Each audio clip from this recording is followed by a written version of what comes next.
Assalamualaikum warahmatullahi wabarakatuh. Perkenalkan, nama saya Muhammad Siddiq Ananda Andriansyah. Saya merupakan mahasiswa Teknik Instrumentasi Kilang tingkat 3 dengan nomor induk mahasiswa 181440014.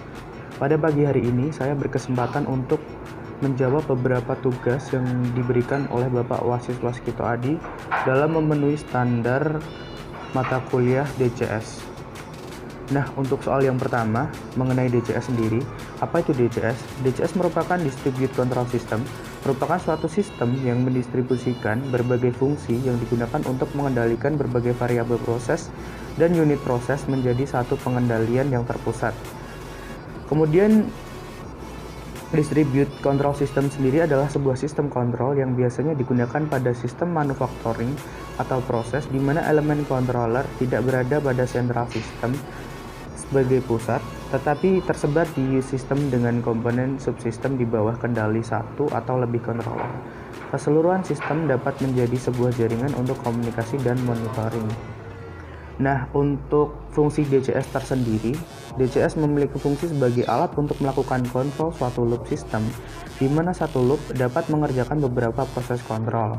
Kemudian, fungsi yang lain sebagai pengganti alat kontrol manual dan otomatis yang terpisah-pisah menjadi suatu kesatuan sehingga lebih mudah untuk pemeliharaan dan penggunaannya. Kemudian sebagai sarana pengumpul dan pengolah data agar didapat output proses yang tepat, dan sebagai alat yang digunakan untuk memonitor segala kegiatan dalam proses atau manufacturing. Untuk selanjutnya, yaitu merupakan kelebihan dari DCS. Untuk kelebihan dari DCS sendiri, yang pertama adalah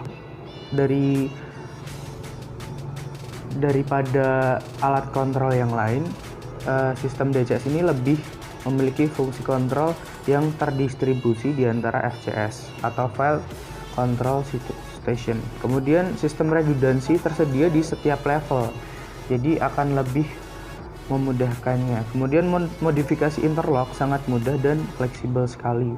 Kemudian informasi variabel proses dapat ditampilkan sesuai dengan keinginan user. Dan yang terakhir, maintenance dan troubleshooting akan menjadi lebih mudah karena semua sistem terpusat sehingga akan lebih terfokuskan pada satu pusat. Kemudian jika ada kerusakan bisa langsung dideteksi dari pusat tersebut.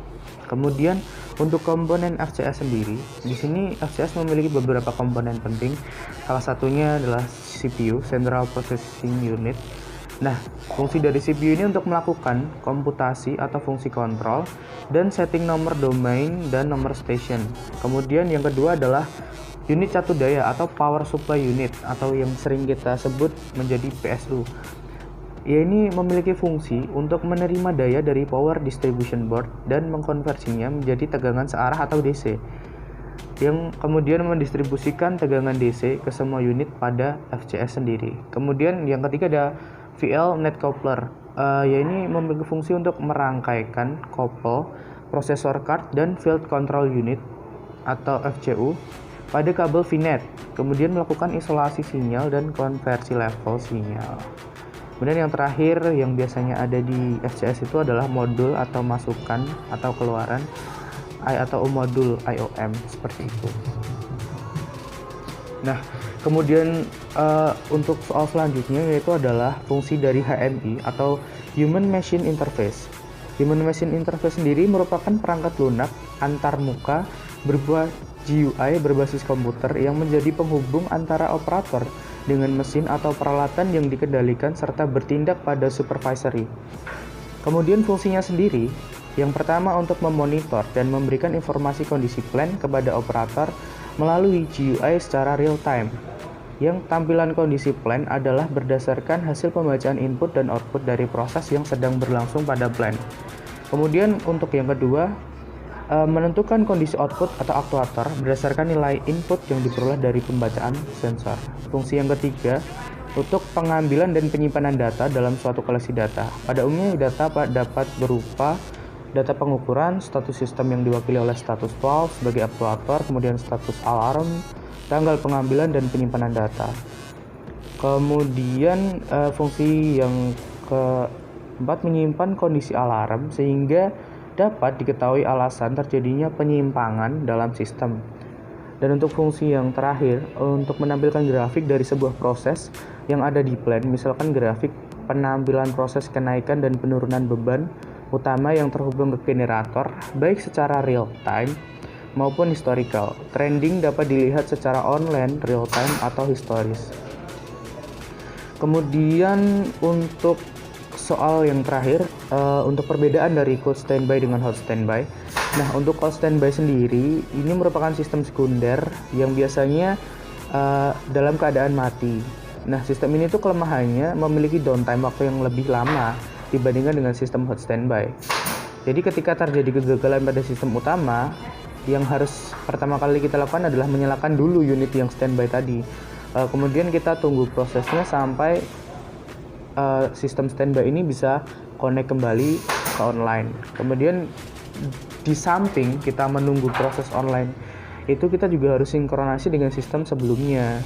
Jadi ini akan menimbulkan masalah baru ketika kita akan melakukan switch over.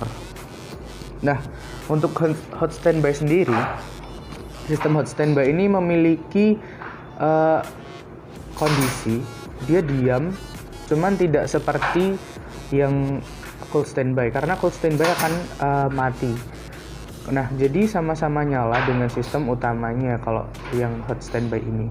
Karena sama-sama nyala dengan sistem utama, maka otomatis akan mempersingkat waktu dari downtime dari sistem tersebut. Kemudian pada sistem ini menggunakan switch eksternal untuk beralih dari fungsi utama ke fungsi sekunder yang bisa menyebabkan kita bisa mengatur switch kapan harus beralih ke sistem sekundernya.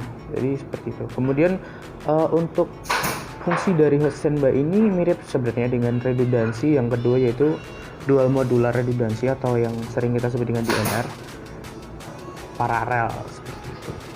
Mungkin itu dari saya, kurang lebihnya mohon maaf untuk kesempatan yang sudah diberikan kepada saya. Terima kasih untuk semuanya. Assalamualaikum warahmatullahi wabarakatuh.